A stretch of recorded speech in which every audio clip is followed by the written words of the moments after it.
हाँ, good evening friend. मैं सिर्फ डॉक्टर मनोज बंदवार। आज हम डिस्कस करेंगे एक छोटा सा केस। 20 वर्षीय लड़की का केस है ये। और उस लड़की को आँख के आसपास रिंगवॉर्म था। जो रिंगवॉर्म तकरीबन डेढ़ या 2 साल के समथिंग से था उसको। बाकी और जगह भी थे, बाकी चेहरे पे उसको बहुत ज़्यादा फैल चुका था वो। तो मेरे पास उसकी माता पिता मेरे पास लेके आए उसको कि डॉक्टर साहब हम इसको तकरीबन 1.5-2 साल से ट्रीटमेंट ले रहे हैं हम इसका, और सब जगह हम इलाज करवा चुके, कोई रिलीफ नहीं मिल रहा है इसकी, और हमें बड़ी टेंशन हो रही है। तो मैंने बच्चे से जब कन्वर्सेशन स्टार्ट की, केस्टिंग स्टार्ट की, तो मैंने पूछा क्या तकलीफ़ हो रही है आपको इस जो आपको रिंगवॉर्म हो रहा है आँख के आसपास, और थोड़ा सा वाइटिस वाइटिस भी दिख रहा है वो अलग ही। तो मैं क्या तकलीफ़ हो रही है, बोला कि इसमें मुझे खुजली बहुत ज़्यादा आ रही है, और बहुत ज़्यादा खुजली हो रही है, और दूसरा इसमें जलन हो रही है मुझे। मैं जलन से और खुजली से बहुत परेशान हो रही हूँ मैं।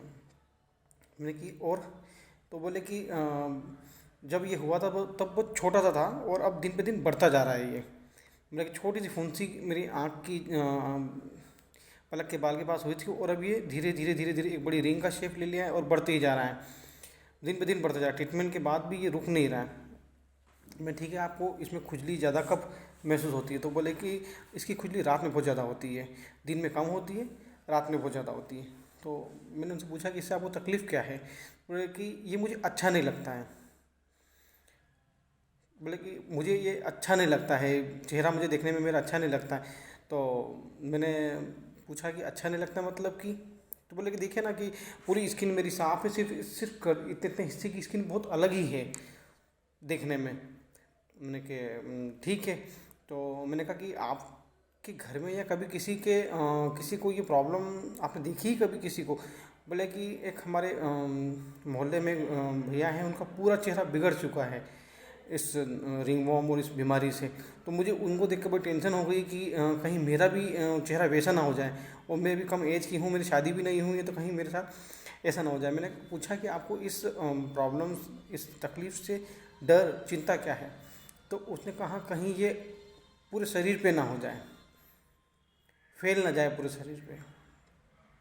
इतनी देर की हमारी उनसे बातचीत थी, और इतनी ही देर में मैंने उनके जो रूब्रिक लिए हैं। अब जो हम मरीज़ की जो बोलचाल है उसको हम रूब्रिक में कन्वर्ट करेंगे और मेडिसिन प्रिस्क्राइब करेंगे। तो सबसे पहला मेडिसिन आते पेशेंट आते थे, हमको कहा कि मुझे इसमें बहुत खुजली चलती है, बहुत ज़्यादा खुजली चलती है। यह है एक्स्ट्रा वेगेंस, माइंड चैप्टर में एक्स्ट्रा वेगेंस। सेकेंड उसने जो पहली खुजली और सेकेंड बोला उसने, मुझे बहुत जलन चलती है। ये है डिल्यूजन फायर विजन ऑफ। उसको ऐसा एहसास होता है कि उसे जलन हो रही है, आँख जैसे जलन हो रही है।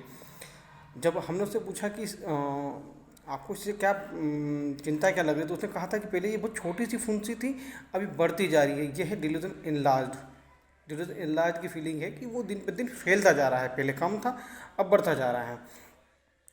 जब हमने उससे पूछा कि इसमें समस्या आपको खुजली ज़्यादा कब चलती है, तो उसने कहा था कि ये रात में बहुत ज़्यादा चलती है। तब हमने नेक्स्ट टॉपिक लिया इचिंग इन नाइट। और जब हमने उससे पूछा था कि इस बीमारी से कि आपको उससे क्या लग रहा है, आपके इस बीमारी के बारे में क्या क्या विचार आता है, तो उसने कहा था कि ये मुझे अच्छा नहीं लगता देखने में कांच में, या मुझे खुद को देखने में अच्छा, ये डिल्यूजन अनप्लेजेंट है। और जब हमने इससे पूछा था कि अच्छा नहीं लगता है मतलब, तो बोले कि देखे ना आपकी पूरे चेहरे के आसपास की जो स्किन साफ़ है, और ये सिर्फ आँख के आसपास की स्किन बड़ी अलग ही दिख रही है मेरी, वाइट और रिंग शेप की। ये है delusion unpleasant distinct from surrounding object. जहाँ पर उसको सिर्फ जहाँ जाके स्किन की को लेके शिकायत बनी रहती है, वो पूरी स्किन उसकी अलग है। पूरी स्किन नॉर्मल है, सिर्फ इतनी सी स्किन उसकी रिंगवॉर्म में है। तो वो कहती है कि ये मुझे दिखे ना पूरा चेहरा साफ है मेरा, और इतने इतने हिस्से में मुझे देखने में अच्छा नहीं लगता। तो ये delusion unpleasant distinct from surrounding object है। जब हमने उससे पूछा था कि आपने कभी ऐसे किसी व्यक्ति को देखा है, तो उसके मोहल्ले के ही व्यक्ति जिसको रिंगवॉर्म से पूरे चेहरा ख़राब हो गया था, दिखने में बड़ा भयानक दिख रहा था, खतरनाक दिख रहा था, तो उसको देखकर उसको ये डर या जो भी चिंता बनी थी। यह है delusion images phantom sees black. मतलब किसी की तकलीफ़ को देखकर परेशान हो जाना, या उसकी परेशानी को अपनी परेशानी जैसा समझना कि उसको हुआ है तो मुझे भी हो जाएगा, इमेजेस देख लेना उसके जैसे। तो ये एक रूब्रिक हमने लिया था। और आखिरी रूब्रिक जब हमने एंड टाइम पे उससे पूछा, लास्ट में पूछा था कि आपको किस चीज़ का डर है, चिंता, तो बोले कि पूरे शरीर पे ना फैल जाए, कि अभी तो यहाँ है, धीरे धीरे पूरे शरीर पे फैल जाएगा, ये है फियर ऑफ एक्स्ट्रावेगेंस। हमने इन सब रूब्रिक को जब रेपेटाइज किया तो यहाँ मेडिसिन थी ओपियम। ओपियम 30 के 3 डोज हमने उसे दिए। तकरीबन एक 28 या 26-28 दिन बाद उनकी मदर का कॉल आया कि सर मेडिसिन ख़त्म हो चुकी है, हम कब आएँ आपसे मिलने के लिए। तब मैंने उनसे पूछा कि अभी कंडीशन कैसी है, तो उन्होंने कहा कि खुजली में तो लगभग 50 से 60-70% आराम है, और वो जो रिंग वॉर्म जो जो वाइट वाइट पैच जो बन रहा था आँख के पास, वो भी बहुत लाइट हो गया है। और जो हमारी बच्ची जो दिन रात हमको परेशान करती थी कि खुजली मच रही है, आँख में जलन हो रही है, उससे उसको राहत मिल गई है। और ओवरऑल पूरी प्रॉब्लम में उसको 26-28 दिन के अंदर तकरीबन 60 से 70% रिलीफ है।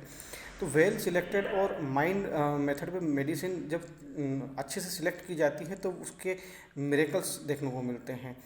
आपको किसी भी रूब्रिक के बारे में अगर पूछना है तो आप मेरे कमेंट सेक्शन में डालिए, कोशिश करूँगा कि आपको समझा सकूँ।